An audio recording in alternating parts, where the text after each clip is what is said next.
Nevertheless, we are just like what we did for Chhattisgarh, trying to trace the questions from the course. We are at that exercise with respect to BJS also, and hopefully by this week's end, it will be ready. So all of you would have a good idea of from where questions are coming and how to go about these modules, as is often asserted by us in great detail that if you do this course rigorously, you will clear your judiciary exam because a lot of the content would be overlapping. Having said that, it's not because we are creating that sort of a content. Definitely, we are at it. We are constantly building content when it comes to delivering to you guys in the course, but more important than that is a fact that so far as your judiciary exams are concerned, or so far as any law entrances are concerned, unless they are very analysis oriented exams, there's very little scope of experimentation. So if you're doing your bare acts well, if you are performing your answer writing assignments properly, if you're taking your weekly mocks, there's very little that you can miss out upon in terms of your preparation. Everything would be covered in one aspect or the other. So that's the reason why I say, like, when we talk about Chhattisgarh also, there were a couple of tricky questions, but then a lot of those questions were taken up in live classes. Talking about live classes, otherwise also in your notes and topic wise quizzes, a lot of those assignments, a lot of those questions were found.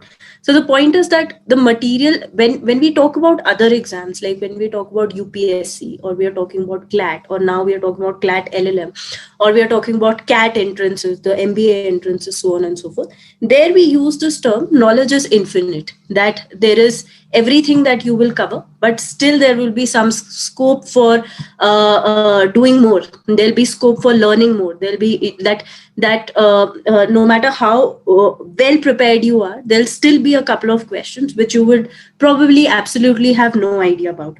In judiciary exams, maybe Delhi judiciary is one of those exams which the nature of which we call to be unpredictable, that at times you are asked upon questions which are not tried and tested, or which are coming up from latest case laws. The same has now started happening so far as the CLAT exam, the CLAT LLM is concerned.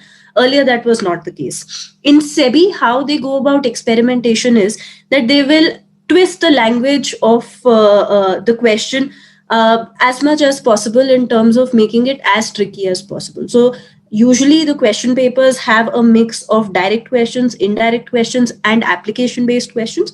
But in an exam like SEBI, you will find, which is very similar to the pattern of DJs, you'll find a lot of overlapping in terms of the kind of questions that are being asked. Having said that, that scope is relatively minimal when we talk about state judiciaries, particularly Chhattisgarh, Jharkhand, Rajasthan, Gujarat, or Madhya Pradesh, so far as the Bihar also for that matter, so far as the preliminary exam is concerned. And that is why if we are reading a certain set of material and we are reading it thoroughly, there is absolutely nothing which can stop us from clearing the exam.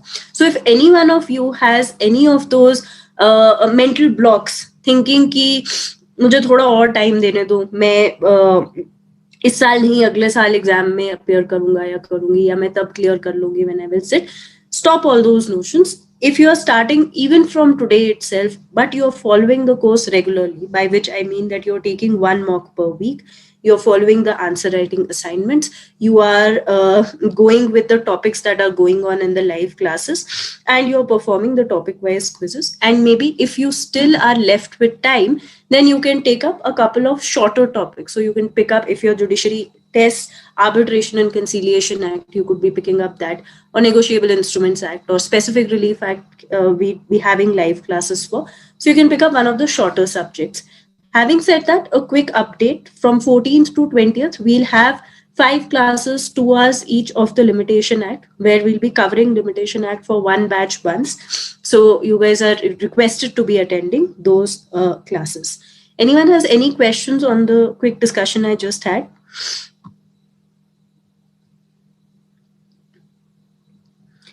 Okay, I'm assuming no. So I'll just move ahead with the course content in that case. But again, before coming to the course content also, there is one more thing that I want to share when it comes to general answer writing. So I came across a really good poster, which I thought was important to share with all of you. One way I could have done that was that I just posted this poster on the WhatsApp group. but I thought it's important to have a little bit of discussion around this so far as your answer writing is concerned. Of late, the latest answers that I had checked, I realized that Raju very consciously, very categorically has started adopting a procedure in his answers, which is very good, Raju. That structure I already found in Komal's answers. Komal's answers were one answer only as of now. It was very to the point. The handwriting was good. So if you have not taken any help to write that answer, then definitely it was a very good start. Now, coming to the hamburger or the paragraph writing model, this is not for answer writing. So this is not a tip that is particularly used for answer writing. This is a general tip. And this uniformly applies to all descriptive answers, all 3-marker questions, of which I gave you an example of in terms of election of the president in the last session. So see, your questions are divided into analyze, critically analyze, or comment, or they could be very simple descriptive questions. One second, there is someone trying to join.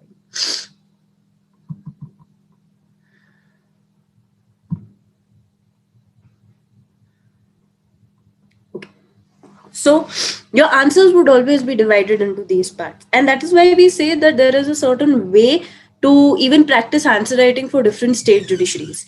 But when it comes to a very basic model for descriptive answer writing, this hamburger paragraph writing model sort of applies uniformly. So let's just quickly go through this.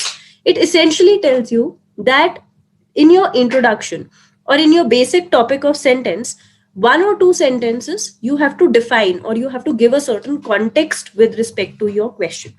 So here, let's say your question is about election of the president. So you will quickly tell that the office of the president is covered under which article of the constitution. President, what is the status that is given to the office of the president, and then you quickly move on to election of the president is taken by the means of proportional representation by means of single transferable vote. Then you go towards the supporting details. So this is the area where your flowcharts can also lie, where any extra information that you are giving while describing the various elements of election of the president are concerned, all of this would come in a pointed format here. So please follow this model in terms of the diagram that you are seeing here. It's good to use points in the middle. Not a very good idea in starting and in big ending, but it's good to have points and headings here. So again, whatever you are explaining, try to put it in pointing format and try to give headings to it. In a very high likelihood, your examiner would not read the entire answer. Like I do read all your answers just to make sure that there's no factual error in it, or if there is any improvement that can be made in the middle, the same can be told to the student timely. But here, if you're giving adequate headings in the middle of your answer to support the details, the examiner would just give you points, a 1 point extra or 2 point extra for the structure of the answer. In your conclusion, you don't have to do anything. You quickly have to sum up what you provided for in your main body, and you end the answer within 1 or 2 lines. So there are times when one does not have the time to write a conclusion. Still there, I would advise just write a line which looks like a conclusion and end your answer with that. Again, this sort of a structure for descriptive answer fetches you instant points. And this is a very basic model. We come to different application based questions. Once we'll come to that, we'll discuss those. They are particularly important from Delhi judiciary's point of view. Having said that, for other state judiciaries, still majority is taken by descriptive answers. So in that sense, if you are uniformly using this particular model so far as answer writing is concerned, it would work for you, and on these lines you can start practicing. Having said that, a lot of you are not writing answers for the questions that are being sent to you. Next week onwards, as of now, we are not sending questions for Indian Penal Code, but next week onwards, we're going to start doing that as well. So make sure that you are on track with respect to this particular practice. And of course, none of you have submitted. We've put up 4 assignments on 4 general assignments on the assignment portal. As of now, none of you have submitted, but there is some element in the course that we are trying to make mandatory henceforth, moving forward. So all of you have to be prepared for that also. And simultaneously, so far as your general peer review answers are concerned, see, that's the most effective way of understanding whether you have learned a particular concept immediately after the class or not. So it's absolutely not a bad idea to practice answer writing immediately after the class. It's not going to take you more than 10 minutes, and share your answers. You will be getting your feedback, right? So if you haven't been doing it till now, just start doing it immediately after this class. Okay. So this was mostly the general gyan for this particular class. Now let's start with the main topic for today, which is moving forward with the executive. Now, in my last class, I told you that union executive and state executive have to be read together. In fact, before I move, the last thing, Ajay seems to be a new student in the class, right? Yes, ma'am. Okay, Ajay, so you would be required to schedule a counseling call with operations so that you may be told as to how you're going to go about navigating. So make sure after this class or maybe tomorrow morning, you schedule a counseling call after getting in touch with operations, right? Hina from operations. Okay. Okay, ma'am. Yeah. Okay. So now I will come back to today's topic. We were studying the executive, the union executive and the state executive, both in comparison. Out of that, we saw, and I will quickly summarize, that there are 27 articles in the Constitution, starting from Article 52, ending at Article 78, which deals with the union executive. There are 16 articles starting from 153, ending at 167, when we discuss state executive. Article 52 says that there shall be a president. Article 153 says that there shall be a governor. Article 53 talks about the executive power of the president. Article 154 talks about the executive power of the governor. 54 and 55 talk about the election of the president. However, we see that there is no election when it comes to the governor. The governor is appointed under Article 155. Article 56 talks about the term of office of the governor. Corresponding article is Article 156. Sorry, Article 56 talks about the term of office of the president. The corresponding article is Article 156, which talks about the term of office of the governor. Article 57 talks about re-election of the president. However, there is no corresponding provision when it comes to the governor, because as we already saw, that a governor is appointed, a governor is not elected. A governor can be appointed for as many, the governor's tenure can go on for as many years as the government likes. There is no fixed tenure when it comes to the governor, and it's completely in the hands of the central government at that. Definitely, some restrictions have been put after 2010, that is after the BP single case. We'll be shortly discussing it in today's class. But having said that, there is as such, there's no limit so far as the appointment of a governor is concerned, or even a reappointment is concerned for that matter. Article 59 talks about conditions of office of the president. Article 158 talks about conditions of office of the governor. Article 60, oath and affirmation with respect to the president. Article 159, oath and affirmation with respect to the governor. Often talking about oath and affirmation. So as an article, this comes to be a very basic, a very preliminary article as to why do we have to read or understand or even remember an article which is as theoretical as oath and affirmation of either the president or the governor. Having said that, in your preliminary exams, a lot of times questions are asked on these topics, on the nature of the oath. So it's not a bad idea to just quickly remember, because if you look at the oaths of various offices, they do change in terms of what are their allegiance, to whom their allegiance is applying to, and what they are swearing by upon. So today we are going to take a look at the oath and affirmation with respect to the president and the governor. 61 talks about impeachment, very frequently asked in your prelims examination, and often write a note on the impeachment of president as a short 3-marker, which is asked in your mains exam. There is no comparative provision so far as the governor is concerned, because a governor cannot be impeached. He can simply be removed. 62 talks about time to hold election to fill vacancy.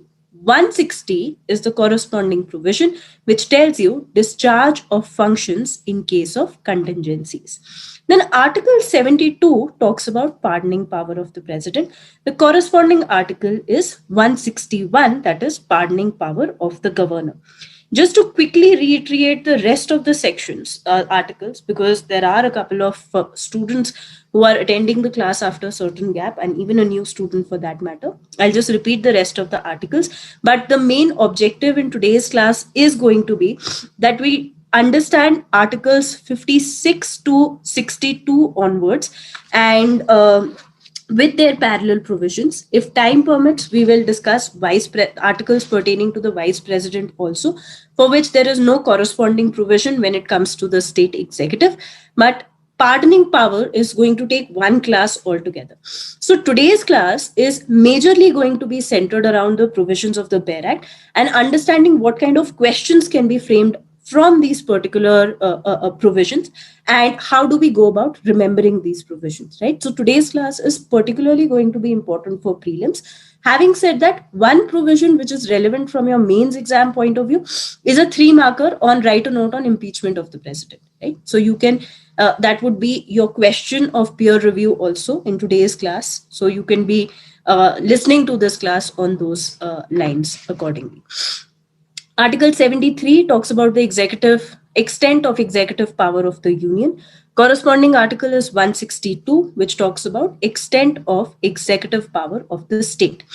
Article 74 talks about Council of Ministers to aid and advise the president. Corresponding article is Council of Ministers to aid and advise the governor. In your LMS also, there is a separate note on Council of Ministers. We'll have an entire class on Council of Ministers. If you are running slightly ahead of others, this is one note that you could be taking a look at after this class. Article 75 talks about appointment of Prime Minister and other ministers. Corresponding article is 164, which talks about appointment of the Chief Minister and other ministers. 76 talks about Attorney General of India. Corresponding article is 165, which is Advocate General of the state. 77, Article 77 talks about conduct of business of union. Corresponding article is Article 166, which talks about conduct of business of state. Finally, Article 78 talks about duties of Prime Minister. Corresponding article is duties of the Chief Minister. So from here, now, let's start with Article 56 of the Constitution. In our last class, we covered in detail the means, the mechanisms, the theory, as well as the practical aspect of the election of president. We saw that there is no corresponding provision of election with respect to a governor. Now we come to other provisions of the Constitution, specifically starting with Article 56, which tells you about the term of office of the president. It says, the president shall hold office for a term of 5 years. Please underline this number, very high likelihood of a question being asked. 5 years from the date on which he enters upon his office. So these 5 years do not start from the date of appointment. These 5 years, or the date of elections, or the commencement of the elections, or the concluding of the elections, these 5 years start from the date the president enters his office, right? Provided that the president may, by writing under his hand, address to the vice president, resign his office. So the president of India addresses his resignation to the vice president.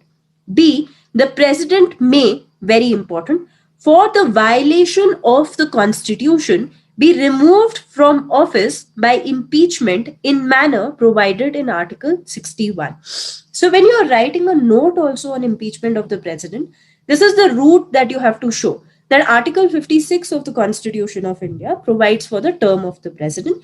Clause B tells us that on the grounds only of violation of the president, violation of the Constitution, a president can be removed from his office by the manner of impeachment, the procedure of which has been given under Article 61.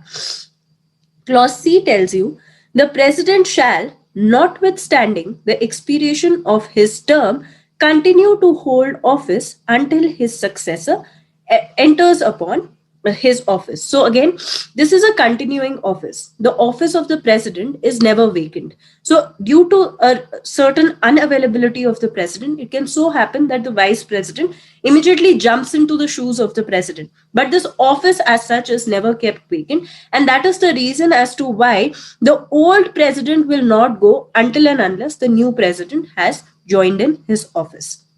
Clause 2 tells you any resignation addressed to the vice president under clause A of proviso to clause 1 shall forthwith be communicated by him to the speaker of the House of People. So, when I remember in one of the classes, I asked all of you, parliament comprises of dash. So one of you mentioned President, Lok Sabha, Rajya Sabha.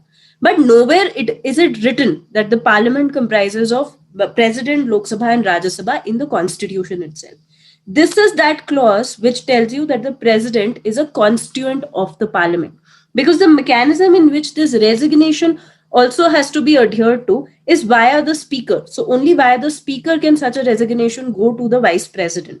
And that is what displays that president is a very important constituent of the parliament. Just quickly revising this article because it is important. Article 56 tells you about the term of the president. The first thing that this article tells you is that the tenure of the president starts from the moment he joins the office, that is, he enters upon the office. Second is that the president submits his resignation to the Council of Ministers.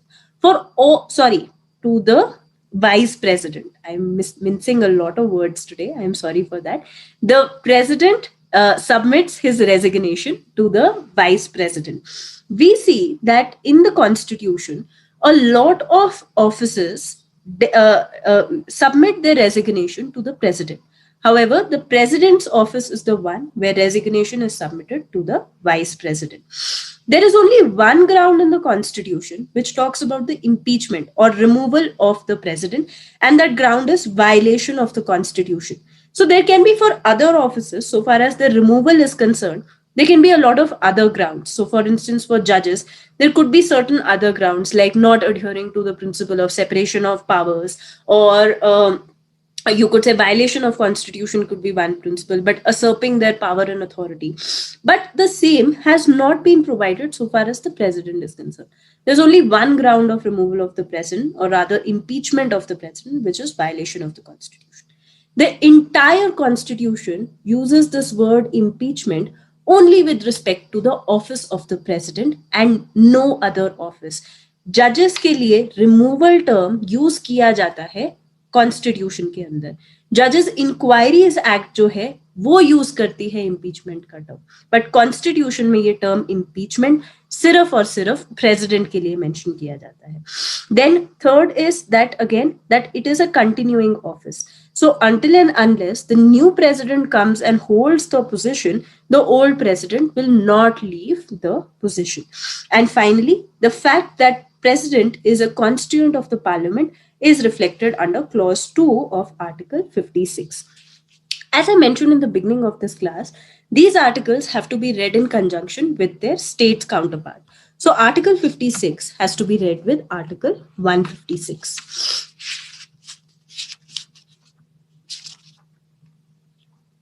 Article 156 talks about term of office of the governor. Now, very important here. It says, the governor shall hold office during the pleasure of the president.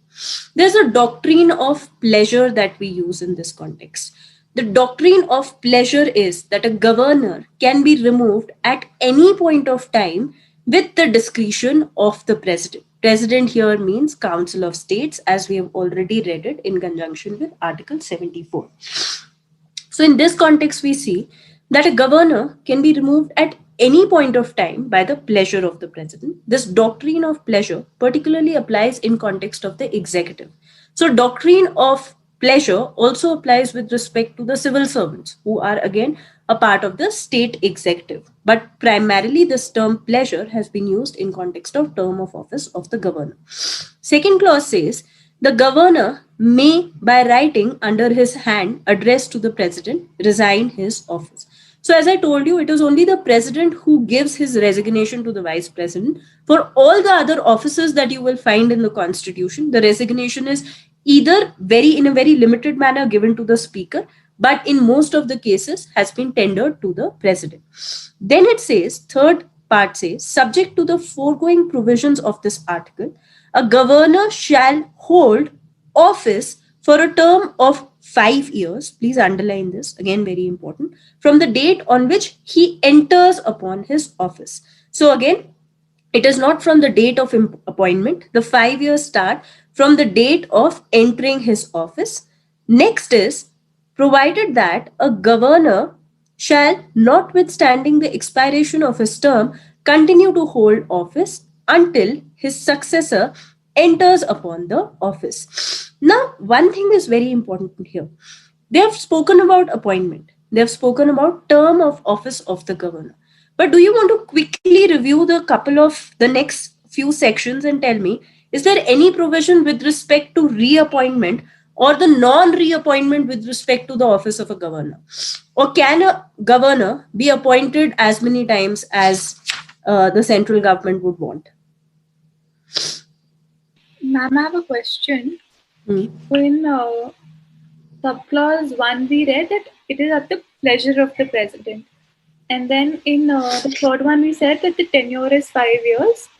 But if within those 5 years something happens, then also the governor can be removed, right? The governor can be removed at any point of time until the BP Singhal case that came in 2010. The office of a governor was literally at the whims and fancies of the central government. In fact, if you see at the time of Jawaharlal Nehru, all the governors that were posted, and even after that, and that is almost the scenario even now, that a lot of those governors that were appointed were such who had allegiances to the Congress, despite the fact that this existed in facts, but something of this sort in theory was not allowed, that a governor ideally should not have any political allegiances. But one saw that all the offices of governors were such which had or people supported particular political parties. So in that respect, one saw that the office of governor was literally at the whims and fancies of the central government. As soon as a particular central government would come into power, they would remove the governors of the state which were in favor of the previous government. So let's say a Congress has come into power. From all the states where BJP people, where the state government is of BJP or any other party for that matter, they would just remove the governors and they would appoint people who would have allegiances to the Congress. And the same has been seen with respect to the NDA government or the current the BJP government as well. So in that regard, just to check upon these whims and fancies of the central government, finally a BP Singhal case came in 2010, where it said that the central government has the power to remove the governor, but it cannot do so arbitrarily. So if the grounds are questioned on the basis of which such a removal has been made, the central government will have to explain the same.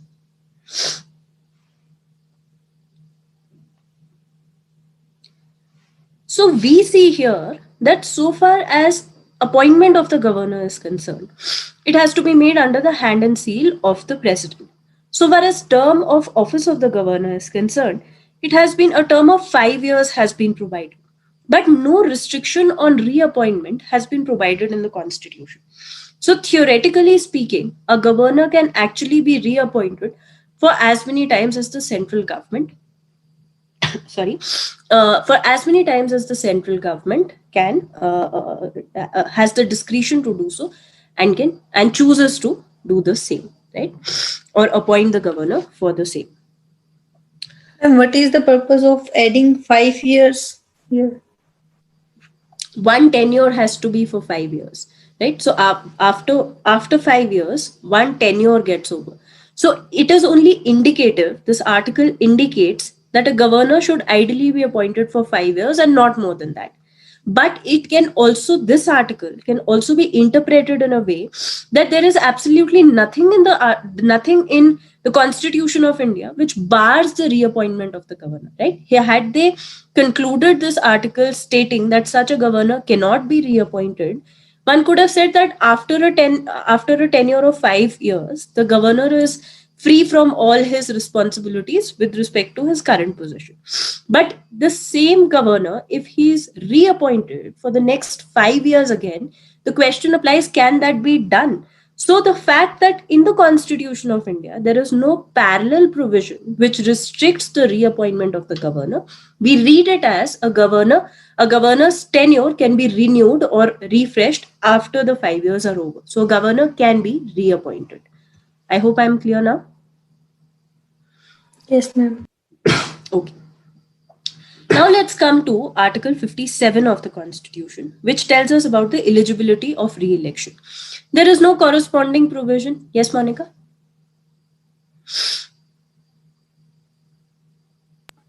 Ma'am, under Article 153, the proviso attached to this article. So it states that nothing in this article, it shall prevent the appointment of the same person as governor for more than like one state.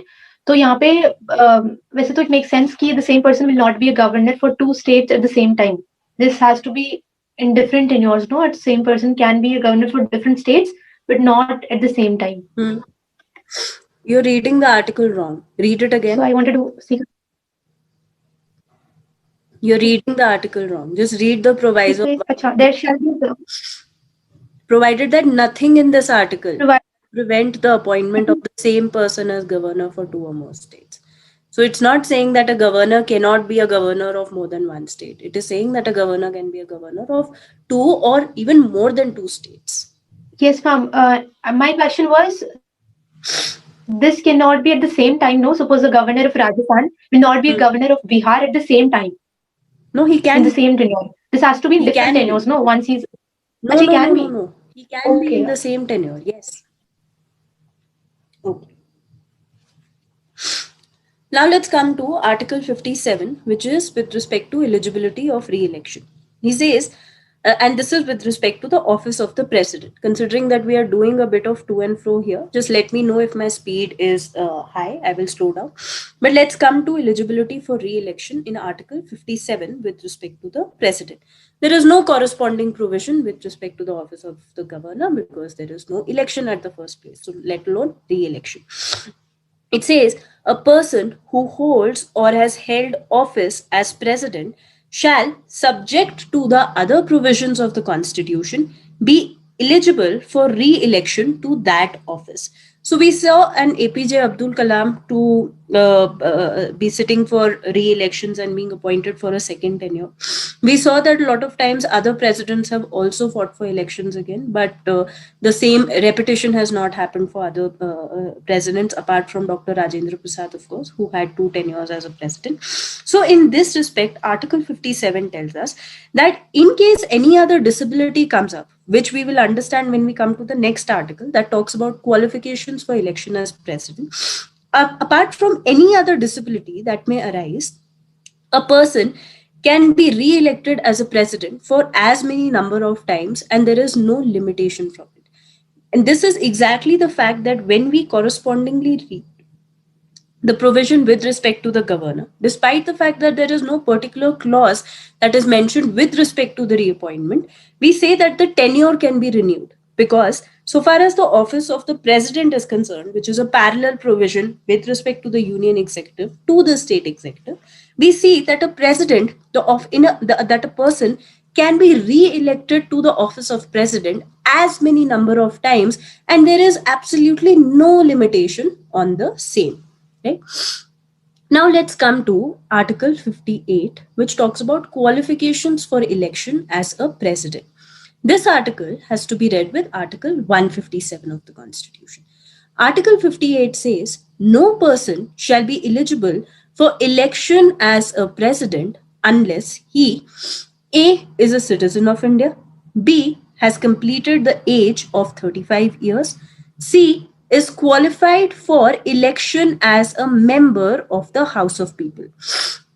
Here, one thing that you have to very categorically note is that the term and is used. So there is not an or here, that he is a citizen of India, has completed the age of 35 years, and is qualified to be for election as a member of the House of. I'm sorry, qualified for election as a member of the House of People. It further says a person shall not be eligible for election as president if he holds any office of profit under the government of India or the government of any state or under any local or other authority subject to the control of any of the said governments. Anyone wants to tell me what do you mean by office of profit? Ma'am, there is an elaborate list of precedents which noted the evolution of this term, but essentially, I think it narrowed down to these certain things. When the person who is holding the office, so then salary is given to that person for the fact that person is in charge of such an office. Okay. Any other criteria? I'm government employee. Government employee. So basically, if a person is deriving their income, their salary, their grant from the government, such a person would be deemed to be holding an office of profit. So far as the office of president is concerned, such a person should not be holding an office of profit. If such a person is holding an office of profit, he has to first be resigning from the same. So, for instance, Pranab Mukherjee was a member of the parliament, right? Before he was being elected, before he was chosen to be elected as a president, before he decided to run for elections of the president, he had to resign from his seat of being a member of the parliament, and only then he could choose. He could even choose to run for the election of president. So first he had to resign or leave from the office of profit. Having said that, if a vice president chooses to run for the office of the election, or even if a president chooses to get re-elected and run for the elections for the same, such two offices would not be considered in the position of office of profit. Similarly, if that person is a governor or is a minister of a state, the same position would not be considered to be that of an office of profit. Because think about it very practically, that these people, if you're assuming that they will first have to resign, then clearly they would be impacting upon the continuity of the offices that they are already serving to, which cannot be the case. So a president can only not be resigning just because he wants to get re-elected. So in that context, from the point of view of practicality, certain offices have been exempted from the provision of office of profit, those being president, vice president, governor of a state, or a minister of either the union or the state. This article has to be read with Article 157. So let's see what Article 157 of the Constitution says. This condition of holding an office of profit, doesn't it apply to MPs also? Like if you're It's not been mentioned here. You have to strictly go by the wordings of the Constitution. It's not mentioned here. Because there was a case, Jaya Bachchan versus something, where she was a member of parliament, but she was appointed as the president of some film board or something. I don't remember the case exactly. That's a separate, I think you're talking about office of profit, right? That whether a person can become a member of parliament if he or she is holding an office of profit. No, the person cannot become a member of parliament. There's a provision. We'll come to it when we understand legislature.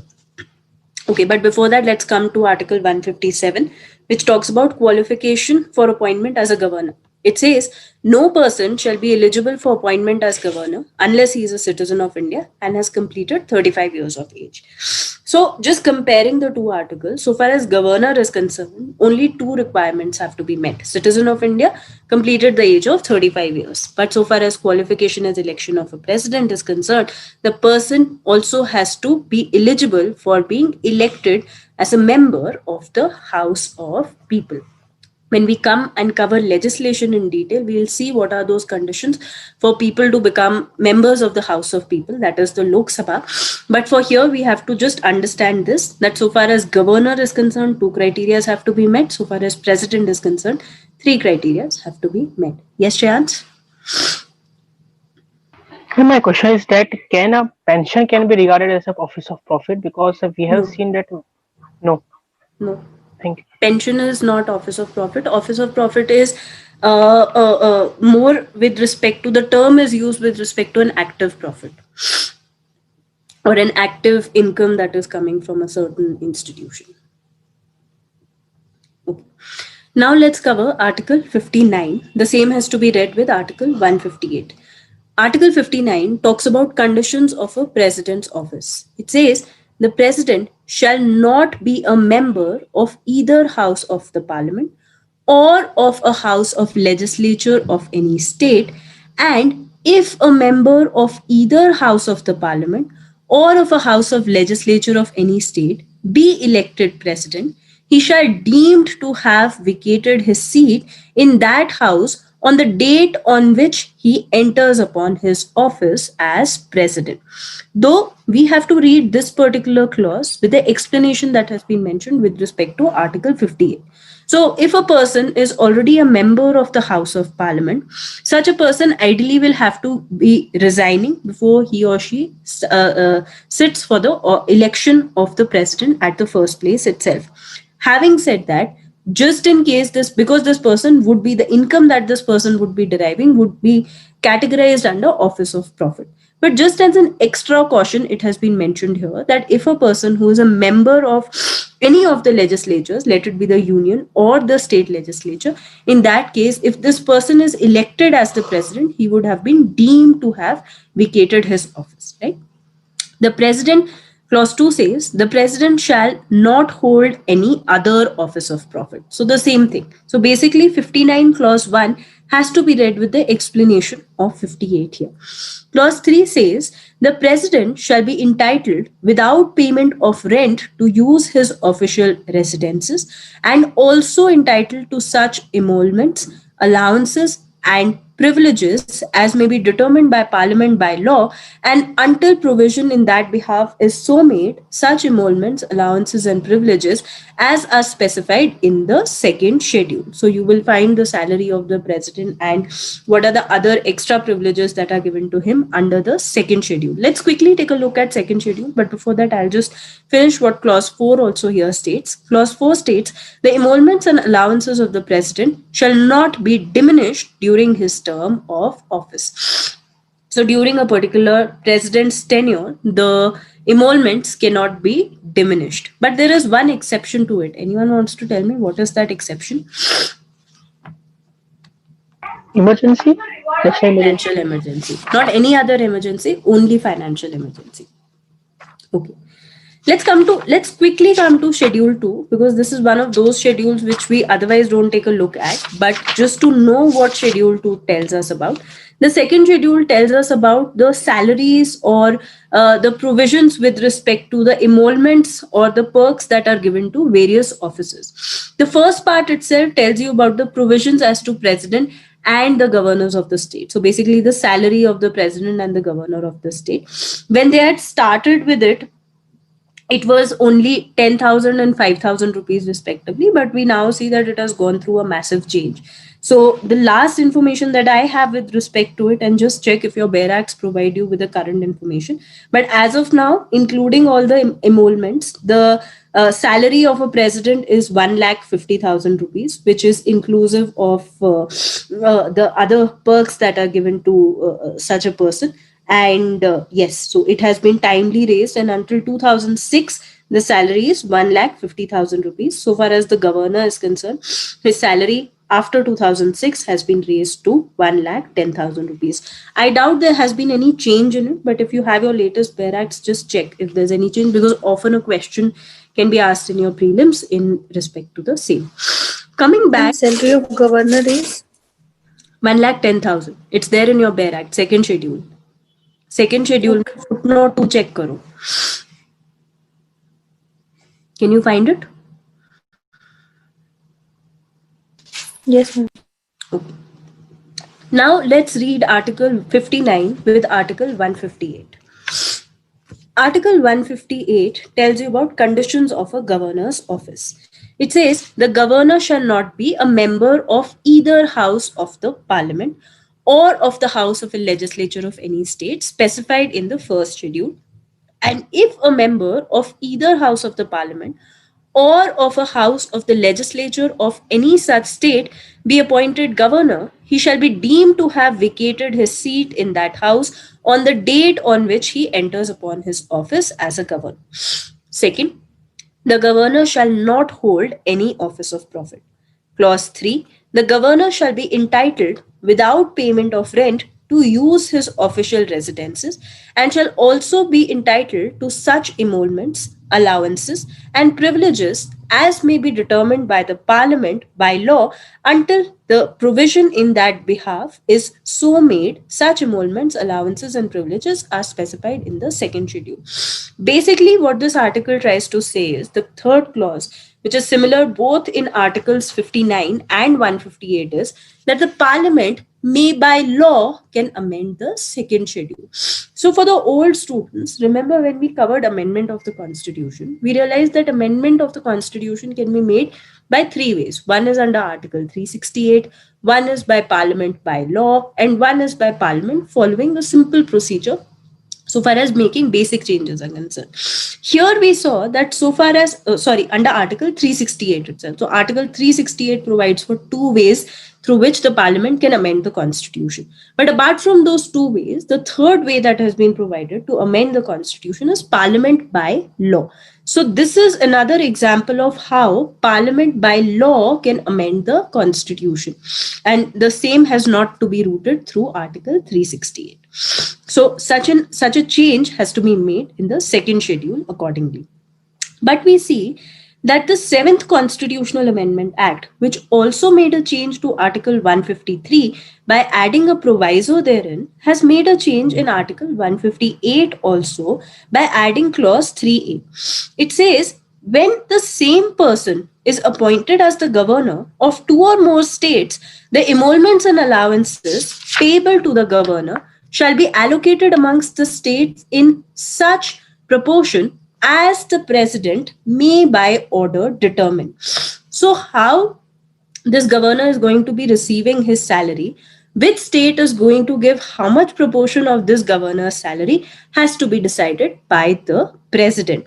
But from here, there's another very important fact that we get to know so far as conditions of a governor's office is concerned, that a governor's office follows the orders of the central government, or is rather the agent of the central government in a particular state, whereas it derives its salaries and allowances from the state government. And if there are two state governments who are paying these salary and allowances, then the president decides the proportion as to which the states would be contributing towards the governor's salaries, right? Finally, it says that Clause 4, which is very similar to Article 59, Clause 3, it says the emoluments and allowances of the governor shall not be diminished during the term of his office. So we see largely Article 59 is very similar to Article 158. The only difference is Clause 3A, which was added by the 7th Constitutional Amendment, which essentially says that if the governor is a governor of two or more than two states, then the salary would be proportionately divided. That is, it would be the state exchequer who would be paying this salary to the governor. Now let's come to Article. Yes. Ma'am, in case governor is appointed for two or more states, his work will be manifold 2 or 3 times. So why is he only getting salary of one governor at a time? Because the Constitution says so.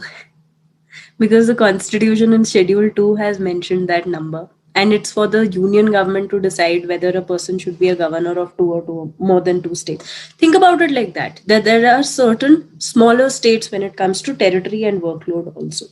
So particularly, let's say the northeastern states, right? They are relatively smaller in territories. The state of Sikkim, the population, or let me not go to the northeastern states because it can be a cause of prejudice. Let's just think about the state of Himachal Pradesh and the state of Uttarakhand. These are relatively smaller states when it comes to territory.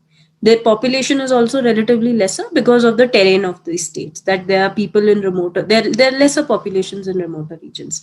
So from that point of view, can one person be appointed the governor of these two states? Yes. Perhaps your question can be molded in that regard, that a state like UP, which is almost a country, should have more than 2 governors because of the workload. But having said that, these governors, when they're appointed for two and more than 2 states, in that context, it is to be seen that their workload is divided as per that in that sense. That's one. And second is that governors, the office of a governor is not measured in terms of the workload. It is more like they are agents of the central government. They have to make sure that whatever the central government is directing in terms of policies or in terms of any coordination between the state and the central government is being implemented. So it is not, it is more of an executory task. It's more of a managerial task that needs to be taken care of. And of course, Raju has rectified that in the 2018 budget, the salary has been revised. So the salary of the president is now 5 lakhs and that of the governor is 3.5 lakhs. So it's absolutely no less. And अगर आप size की ही बात करें तो हमारी country में ही ऐसी states हैं जो 2 स्टेट्स से ज्यादा के बड़े साइज में भी हैं, Rajasthan, Madhya Pradesh, Uttar Pradesh. These are huge states. In comparison to that, Himachal Pradesh, Uttarakhand, Sikkim, they are very small states in size. So if a governor is being appointed as a governor for 2 states, there is no harm in the same, right? Yes, ma'am. Got it. Then let's move forward with the oath or affirmation of the president, Article 60, which has to be read with Article 159. Article 60 says, every president and every person acting as president or discharging the functions of the president. So it's not just, this oath is not just applicable for the president, it is also applicable to any person who's acting as the president or who is discharging the functions of the president shall, before entering upon his office. So when this person, let's say that the president of India has fictitiously has died. The vice president of India has taken this person's charge. The vice president of India, just like this show in those American movies, let's just assume something of that sort has happened here. So the president of India has died, the vice president of India has died, and there's Chief Justice of India who's acting as the president of India. Let's just assume a very fictitious situation. In that case also, the Chief Justice of India will first have to take the oath of the president of India, and only then he or she can take charge upon the office. Then this article says, make and subscribe in the presence of the Chief Justice of India. This is one area a lot of people factually go wrong with, and that is why this is asked in your prelims exam. The oath of the president is in front of the Chief Justice of India. President submits his resignation to the Vice President of India. Never mix these two facts. So the president submits his resignation to the vice president, but his oath and affirmation takes place in front of the Chief Justice of India, or in the absence of the Chief Justice of India, the senior most judge of the Supreme Court who is available, on an oath of affirmation in the following form, that is to say. Now let's take a look at what this oath or affirmation says. I usually remember it as PCO. So the allegiance of the president has to be towards people, office, constitution, PCO. It says, I, AB, do swear in the name of God, solemnly affirm that I will faithfully execute office of the president or discharge the functions of the president of India, and will, to the best of my ability, preserve, protect, and defend the constitution and the law, and I will devote myself to the service and well-being of the people of India. So defend the constitution, C, and the law, office, that's O, and finally serve, devote myself to the service and well-being of the people of India, P. So you can remember the affirmations by PCO here. So far as the oath is concerned, it is either swear in the name of God or it is solemnly affirm. So if a person who is an atheist can always solemnly affirm, or a person can choose to swear in the name of God and faithfully execute the office of president or discharge the functions of the president of India. While doing so, he has to preserve, protect, and defend the constitution of India as well as the law here being the law of the land, and has to devote himself to the service and well-being of the people of India. A lot of times, not a lot of times, but rather very infrequently, in your mains exams, at times a short note can come on the oath and affirmation of the President of India. It can be a 3 marker, but there's not a very high frequency of the same. Having said that, if a question of that sort is asked, you should know the language of this particular section. So then you can cite PCO and you can remember it as that. We'll cover this as the last article for today. So let's quickly read it with Article 159 before we move to the other element. Or do you want to cover impeachment of president so that you are able to write a note on this simultaneously? We can cover impeachment of president has to also be taken with removal of judges. So I have to read 124, 4 and 5 with it. Okay. How many of you are up for it? I've found affirmations from 2 people. So let's just see by the time anyone else raises their hand or writes it in the comment box. But let's at least go with the reading of Article 60 with Article 159 before. So Article 159 tells you about oath and affirmation of the governor. Here also, PCO applies. The oath and the affirmation both are very similar. It says, every governor and every person discharging the functions of the governor shall, before entering upon his office, make and subscribe in the presence of the Chief Justice of the High Court, exercising jurisdiction in relation to the state, or in his absence, the senior-most judge of the court available, an oath or affirmation in the following form, that is to say, I, A.B., do swear in the name of God, solemnly affirm that I will faithfully execute the office of the governor or discharge the functions of the governor of name of the state, and will, to the best of my ability, preserve, protect, and defend the Constitution and the law, and that I will devote myself to the service and well-being of the people of that particular state. So PCO applies as an affirmation in 60. PCO applies as an affirmation in 159. The oath of both 60 and 159 are exactly the same. Oath in president's case has to happen in front of Chief Justice of the Supreme Court or the senior most judge of the Supreme Court. In case of the governor, it has to happen before the Chief Justice of the High Court, exercising jurisdiction in relation to the state, or in his absence, the senior most judge of that court available.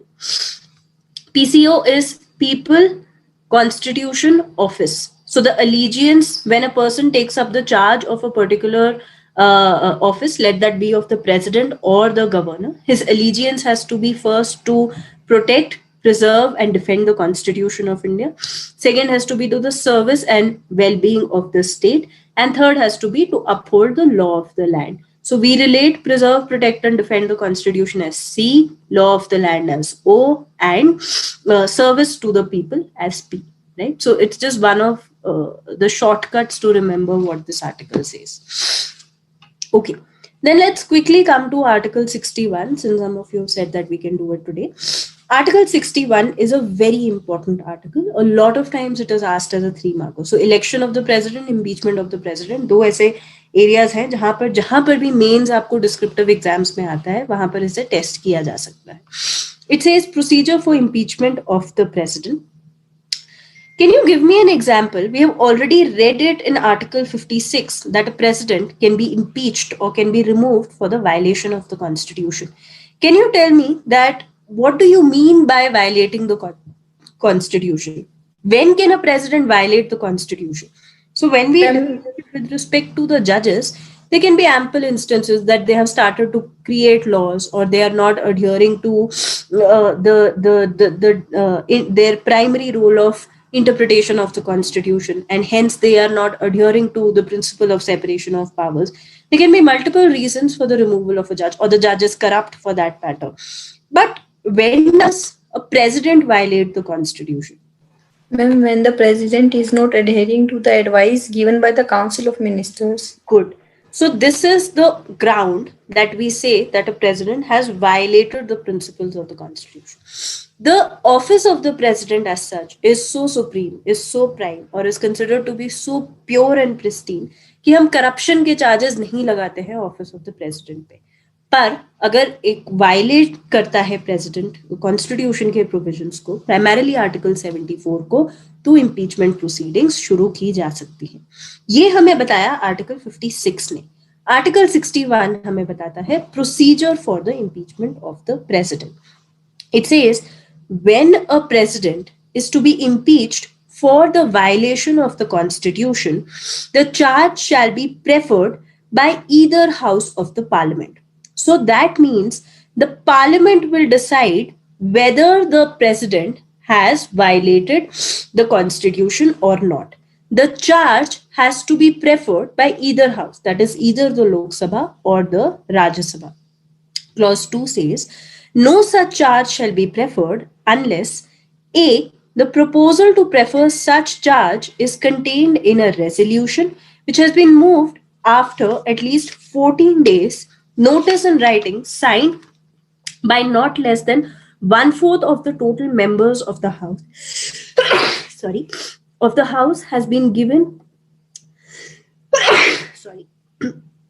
Of the intention to move the resolution. So investigation has to be made. Okay, I'm sorry. The allergy has crept in again. So the now it's fine. So yes, so one house lays the charge. Monica is smiling. Monica, you know this happens after every couple of classes, right?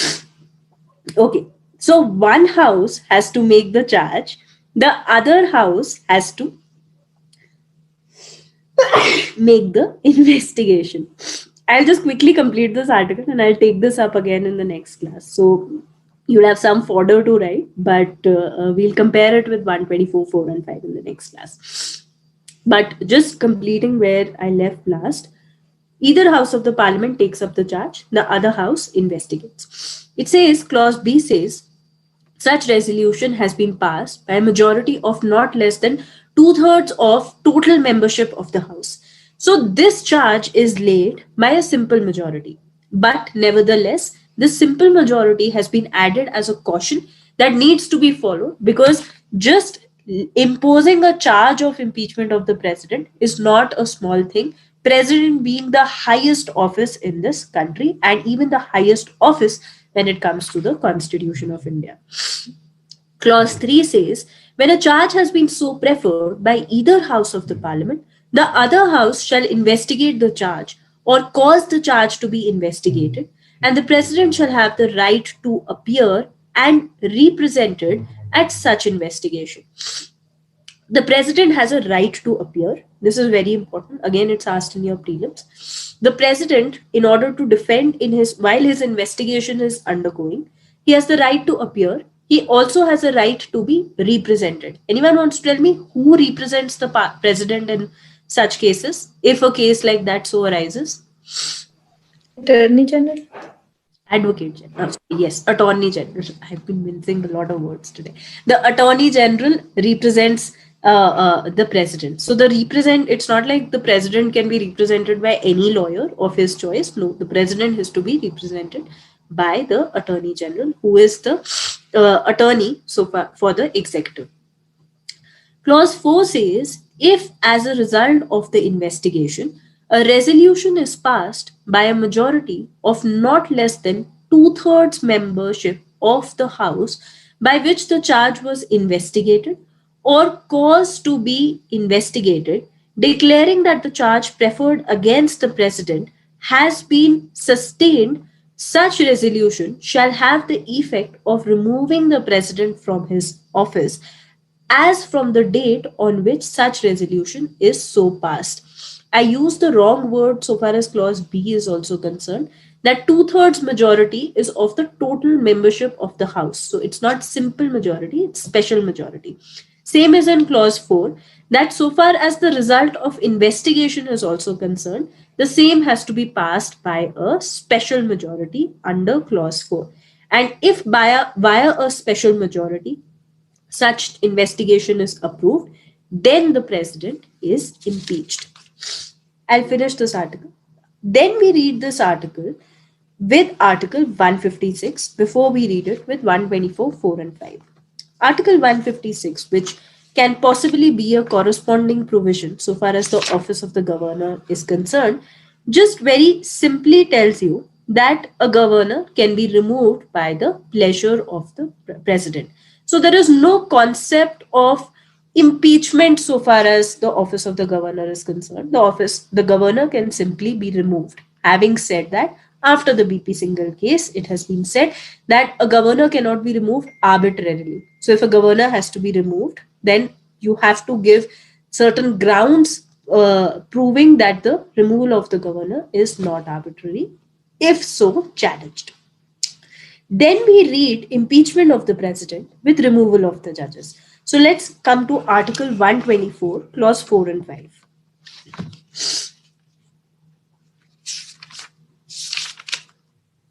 Okay. Clause 4 says, a judge of the Supreme Court shall not be removed from his office except by an order of the president passed after an address by each house of the parliament, supported by a majority of total membership of the house and by majority of not less than 2/3 members of the house present and voting, has been presented to the parliament president in the same session for such removal on the ground of proven misbehavior or proved misbehavior or incapacity. So here also dual majority or special majority applies so far as removal of the judge is concerned. These two clauses, clause 4 and 5, talk about the removal of a judge. The removal of the judge can be on the grounds of proved misbehavior or incapacity. So misbehavior here would include corruption, violation of the constitution, usurping your power, or simple incapacity that they are not able to perform their duties. But we see that the removal of a judge, the procedure centering around the removal of a judge, is not as strict in comparison to that of a president. First of all, even the charge of a violation of the constitution, so far as a president is concerned, has to pass via a certain house. The other house has to make an investigation with respect to the same. There is no corresponding provision when we discuss these such terms so far as removal of a judge is concerned. It says a judge of the Supreme Court shall not be removed from his office except by an order of the president passed after an address by each house of the parliament, supported by a majority of total membership of the house and a majority of not less than 2/3 members of the house present and voting has been presented to the parliament. So if both the Lok Sabha and the Rajya Sabha via a special majority or a dual majority decide that this particular judge has to be removed, the same has to be addressed to the president. After the address, this judge can be removed. The grounds for removal as per the constitution is proved misbehavior or incapacity. Having said that, the Judges Inquiries Act provides for detailed grounds of removal or rather impeachment of a judge. Clause 5 says, Parliament may by law regulate the procedure for presentation of an address and for the investigation and proof of misbehavior or incapacity of a judge under Clause 4. So this Parliament may by law, this law is the Judges Inquiries Act, right? Ma'am, apart from 124, which was the other section we read? 156. 156 we only have to read so far as the pleasure of the president, the doctrine of pressure. The first clause is concerned so far as the removal of governor is concerned. 124 we have to see in order to create a comparison. So all this procedure with respect to a removal of judge has been in detail provided under the Judges Inquiries Act. The Constitution of India only provides for two grounds and discusses about the concept of dual majority so far as removal of a judge is concerned. Anyone has any doubts still here? Also, another thing that you have to notice that 61 gives a chance to the president so far as representation is concerned and so far as the right to appear is concerned. Corresponding provisions have not been given in the Constitution of India. I am not getting much into the details of the Judges Inquiry Act because then people tend to get confused because your questions are only and only going to come from the Constitution. So the Constitution provides for a right to appear and representation to the president. A corresponding right has not been made available to the judges of the Supreme Court when their removal is questioned. The term impeachment is used only with respect to the president. This term is not used for judges of the Supreme Court in the Constitution. The term used is removal. Third thing is that there is a president can be impeached on the ground of violation of the Constitution, whereas proved misbehavior and incapacity are two grounds which have been mentioned in 124 and 5. So far as the office of the governor is concerned, there is no question of impeachment because because a governor can just be removed as per the pleasure of the president. Raju has mentioned not acting on the aid and advice of the Council of Ministers. Okay, yes, this was with respect to violation of the Constitution. Okay, any questions still here? Okay, so your sample question for peer review, I will write it on the WhatsApp group also, is going to be write a short note on the impeachment of the president. Compare this provision with respect to removal of judges of the Supreme Court. Okay, and I would encourage all of you to write answers. Simran, you've been following the course since a very long time now, and you've been quite regular at attending classes. I would highly advise you that you start writing answers now. Right? I've started, I just haven't submitted. Okay, then please submit side by I side. will. Seen it takes me time to check and respond. So you might want to submit timely so that you get a feedback timely as well. Okay, any doubts still here? No, ma'am. Okay, and Ajay, I would request you to just get a counseling call scheduled so that you can make the best use of the course time. Thank you, guys.